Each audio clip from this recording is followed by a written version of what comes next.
Blueberries for Sal by Robert McCloskey. One day, little Sal went with her mother to Blueberry Hill to pick blueberries.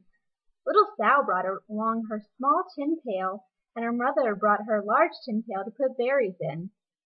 "We will take our berries home and can them," said her mother. "Then we will have food for the winter." Little Sal picked 3 berries and dropped them in her little tin pail.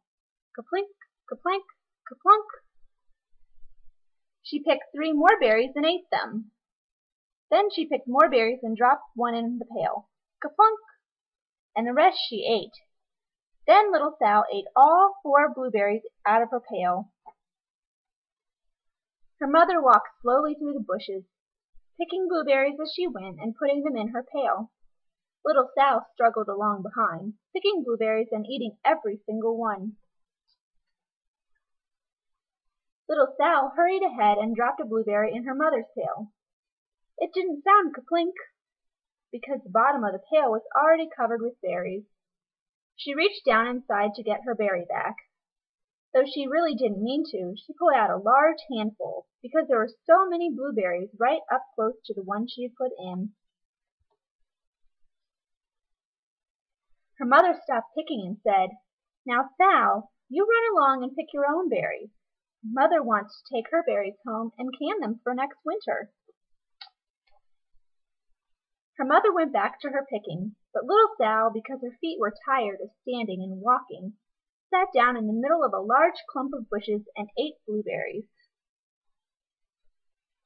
On the other side of Blueberry Hill, Little Bear came with his mother to eat blueberries. "Little Bear," she said, "eat lots of berries and grow big and fat. You must store up food for the long, cold winter." Little Bear followed behind his mother as she walked slowly through the bushes eating berries. Little Bear stopped now and then to eat berries. Then he had to hustle along to catch up. Because his feet were tired of hustling, he picked out a large clump of bushes and sat down right in the middle and ate blueberries.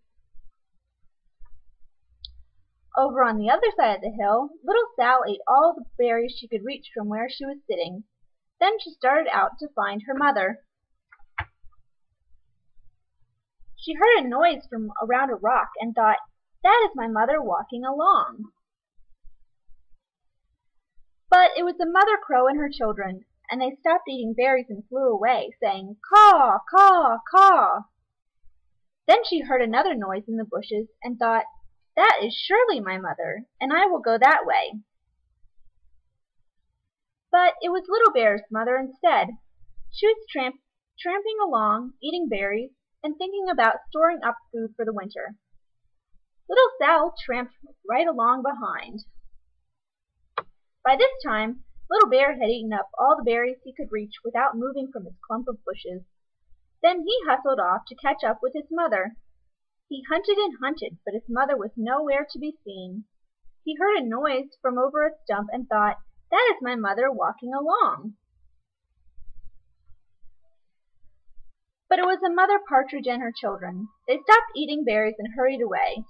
Then he heard a noise in the bushes and thought, "That is surely my mother. I will hustle that way."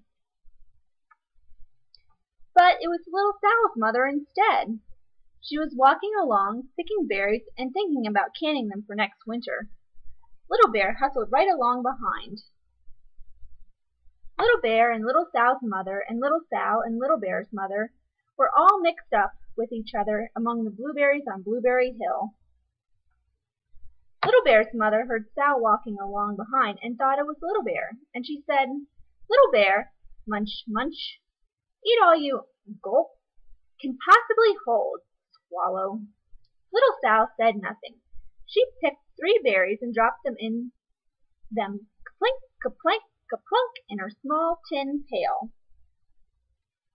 Little Bear's mother turned around to see what on earth could make a noise like kaplunk. "Grumph!" she cried, choking on a mouthful of berries. "This is not my child.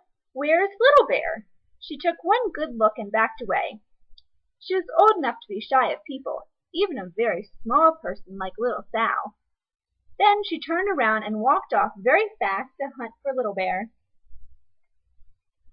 Little Sal's mother heard Little Bear tramping along behind and thought it was Little Sal.